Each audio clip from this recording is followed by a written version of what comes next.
Hello dear friends, आज मैं castaway नामक सर्वाइवल ड्रामा के बारे में बताने जा रही हूँ। ध्यान रखें, आगे स्पॉइलर हैं।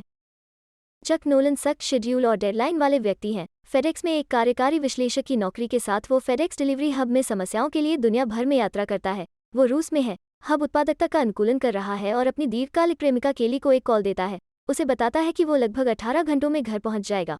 वो वापस अमेरिका आता है और केली से मिलता है और दोनों नोलन परिवार के क्रिसमस डिनर के लिए जाते हैं, जहां चक का भाई केली और चक के विवाह का विषय लाता है। दोनों इस पर हंसते हैं, लेकिन चक के दांत में दर्द होने लगता है और वो डेंटिस्ट के पास जाने पर विचार करता है। एक आपात स्थिति आती है और चक को मलेशिया जाने की आवश्यकता होती है। दंपति अपनी शेड्यूल बुक देखते हैं और यह स्पष्ट है कि चक एक ऐसा व्यक्ति है जो अपने काम को किसी और चीज से ऊपर रखता है।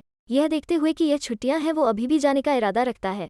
केली इसे स्वीकार करती है और समझौता करने की कोशिश करती है। चक को नए साल की पूर्व संध्या से पहले घर आने के लिए कहती है, जिसके लिए चक हाँ कहता है। हवाई अड्डे पर केली चक को एक पुरानी घड़ी क्रिसमस उपहार के रूप में देती है। चक केली के उपहार से प्रभावित होता है और बदले में उसे एक उपहार देता है। वो उसे एक छोटा सा बॉक्स देता है जिसे वो सगाई की अंगूठी समझती है। चक फिर उसे बताता है कि वे इसे नए साल की पूर्व संध्या पर खोलेंगे जब वो वापस आएगा। चक 4 फ्लाइट क्रू सदस्यों के साथ उड़ान भरता है और उड़ान सामान्य प्रतीत होती है। उड़ान में कुछ घंटे और वे एक तूफान से टकरा जाते हैं। चक पायलटों को इस बारे में बात करते हुए सुनता है कि कैसे वे तूफान से बचने के लिए रास्ता भटक गए हैं, लेकिन अब रेडियो कवरेज से बाहर हैं। तूफान बदतर हो जाता है और विमान में कुछ फंस जाता है। चक और फ्लाइट क्रू इधर उधर टकरा जाते हैं, लेकिन चक एक आपातकालीन लाइफ बोट पकड़ लेता है। चक देखता है कि समुद्र करीब आ रहा है और इससे पहले कि वो इसे जानता है, एक प्रभाव विमान को हिला देता है और पानी विमान में भर जाता है। कुछ घंटों बाद वो अपने लाइफ बोट में एक अज्ञात द्वीप के समुद्र तट पर उठता है, जिसमें कई फेडेक्स पैकेजों सहित विमान का मलबा होता है। चक द्वीप का सर्वेक्षण करता है, एक गुफा ढूंढता है और द्वीप की सबसे ऊंची चोटी पर चढ़ जाता है। वो एक क्रू मेंबर का शव पास में तैरता हुआ देखता है और उसके पास दौड़ता है। वो पाता है कि यह क्रू मेंबर में से एक है और पता चलता है कि वो हर समय उस आदमी का नाम गलत कह रहा था। वो आदमी को दफनाता है और एक छोटी प्रार्थना कहता है। सुबह सुबह चक एक जहाज को देखता है और उसे संकेत देने की पूरी कोशिश करता है, लेकिन जहाज बहुत दूर है। वो अपनी बोट पर चढ़ जाता है और मूर्खतापूर्वक जहाज के लिए जाने की कोशिश करता है, लेकिन अंत में लहरों से टकरा जाता है। चट्टान में अपने पैर को घायल कर वो वापस समुद्र तट पर रेंगता है और गुफा में वापस चला जाता है। मरने के लिए तैयार, वो केली की घड़ी देखता है और जीवित रहने की अपनी इच्छा को पुनः प्राप्त करता है। अगले दिन चक समुद्र तट पर पाए गए पैकेजों को खोलता है, सिवाय एक के जिस पर पंखों की एक जोड़ी होती है।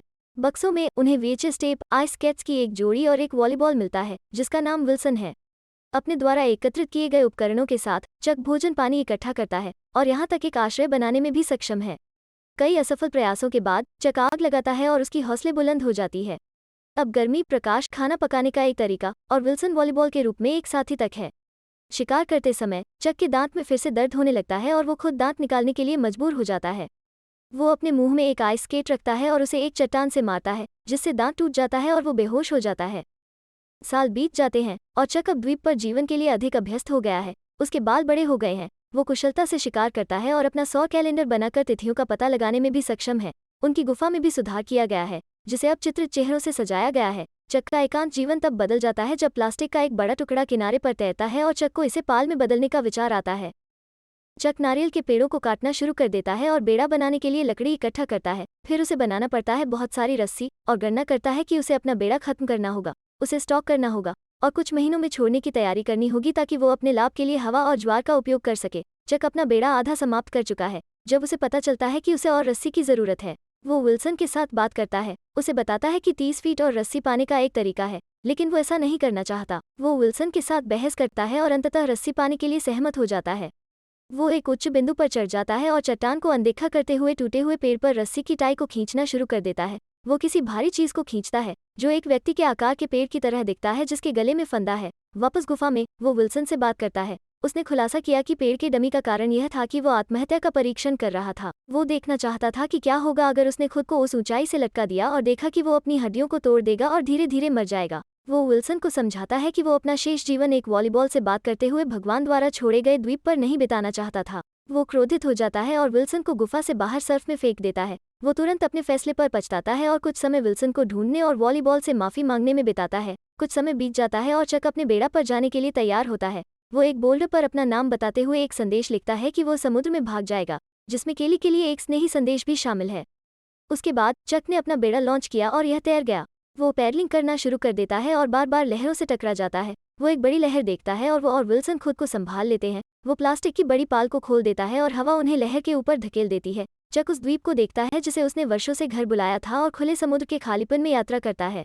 चक और विल्सन कई रातों तक यात्रा करते हैं और तूफानों से घिर जाते हैं। कोई भोजन या पानी नहीं होने के कारण एक चक्करदार चक जागता है और नोटिस करता है कि विल्सन दूर चला गया है। वो विल्सन के पीछे तैरता है, लेकिन विल्सन बहुत दूर चला गया है। उसे अब विल्सन को वापस लाने या बेड़ा पर अपनी पकड़ बनाए रखने का कठिन चुनाव करना है। चक बेड़ा के साथ रहने का विकल्प चुनता है और उसे जाने देने के लिए विल्सन से माफी मांगता है। बेड़ा पर एक बार फिर बेहोश चक एक गुजरते जहाज द्वारा जगाया जाता है और उसे बचा लिया जाता है। वापस अमेरिका में केली को एक फोन कॉल आता है और वो खबर से बेहोश हो जाती है। 4 हफ्ते बाद चक अमेरिका के लिए वापस उड़ान पर है, जिसे फेडेक्स द्वारा चार्टर किया गया है। उनका स्वागत साधारण सुविधाओं से किया जाता है जो कि द्वीप पर उनके लिए अनुपस्थित थी, जैसे सोडा, बर्फ और यहाँ तक सिर्फ आरामदायक कपड़े। वो केली से टर्मिनल पर मिलने की उम्मीद करता है, लेकिन पता चलता है कि उसके लिए एक अंतिम संस्कार किया गया था और केली को आगे बढ़ना था। केली ने शादी भी कर ली है और अब वो एक माँ है। चक हवाई अड्डे पर पहुंचे। फेडेक्स कर्मचारियों और मीडिया की भीड़ ने उनका स्वागत किया। समारोह के बाद वो टर्मिनल में प्रवेश करता है और केली के पति जेरी द्वारा उसका स्वागत किया जाता है। वो चक को बताता है कि केली बहुत अभिभूत है और इस समय उससे नहीं मिल सकती है। जेरी निकल जाता है और एक खिड़की के माध्यम से चक देखता है कि जेरी रोते हुए केली को अपनी कार में ले जाता है। चक की वापसी के फेडेक्स कर्मचारी उत्सव के बाद चक अपने होटल के कमरे में अकेला रह जाता है। सभी के द्वारा ढेर सारा छोड़े गए भोजन को देखता है। वो मेज पर एक छोटा लाइटर भी देखता है, यह पहचानते हुए कि इतनी छोटी और सरल वस्तु द्वीप पर जीवन या मृत्यु की कुंजी कैसे हो सकती है। और यहाँ वो है, बस मेज पर छोड़ दिया गया है। उस रात चक केली के घर जाता है और दोनों फिर से मिल जाते हैं। वे एक दूसरे के साथ बात करते हैं और चक को पता चलता है कि केली ने उस दिन तक उसकी तलाश करना बंद नहीं किया जब तक कि वो नहीं मिला। चक घड़ी लौटाता है, यह तर्क देते हुए कि यह एक पारिवारिक विरासत है और परिवार के भीतर रहना चाहिए। चक भारी मन से घड़ी लौटाता है क्योंकि यह जीवित रहने और खुद को सभ्यता में वापस लाने के लिए उसकी प्रेरणाओं में से एक था। चक उस रात जाने का खेद व्यक्त करता है। केली चक को वापस लौटने के अपने वादे की याद दिलाती है और रोती है। केली चक को गराज में लाती है और चक हैरान है कि केली ने उस कार को रखा है जिसे उन्होंने एक जोड़े के रूप में साझा किया था। दोनों प्यार से गले मिलते हैं और चक गाड़ी चलाने की तैयारी करता है, इससे पहले कि वो सड़क छोड़ सकता। केली उसके पास दौड़ती है और वे एक चुंबन साझा करते हैं और एक दूसरे को बताते हैं कि वे अभी भी एक दूसरे से प्यार करते हैं। वे एक दूसरे को प्यार से पकड़ते हैं लेकिन समझ जाते हैं कि बहुत कुछ बदल गया है। केली का अब एक परिवार है और वो चक से कितना भी प्यार करे, वो उन्हें नहीं छोड़ सकती। दोनों उदास होकर चले जाते हैं। चक दुर्घटनाग्रस्त होने पर केली को खोने का कड़वा अनुभव एक दोस्त को व्यक्त करता है। द्वीप पर जीवित रहना, समाज में वापस आना, केवल यह पता लगाने के लिए कि उसे मृत माना गया था और उसने अपना जीवन और केली वापस प्राप्त कर लिया था, केवल उसे दूसरी बार खोने के लिए। चक पंखों की एक जोड़ी के साथ बंद पैकेज को वापस करने के लिए टेक्सास जाता है। वो एक फार्म हाउस पर आता है, लेकिन घर पर कोई नहीं है। वो पैकेज और एक नोट को यह कहते हुए छोड़ देता है कि पैकेज ने उसकी जान बचाई और इसे भेजने वाले को धन्यवाद दिया। अपने ड्राइव आउट पर वो एक चौराहे पर रुकता है और एक नक्शा पढ़ता है। एक फार्म ट्रक में एक महिला चक तक जाती है और खुशी खुशी उसे डायरेक्शन देती है। वो फिर ड्राइव करती है और चक महिला के ट्रक पर चित्रित पंखों की एक जोड़ी देखता है। चक चौराहे पर कदम रखता है, चारों दिशाओं को देखता है, फिर उस दिशा को देखता है जहां से महिला चली गई और वो मुस्कुराता है।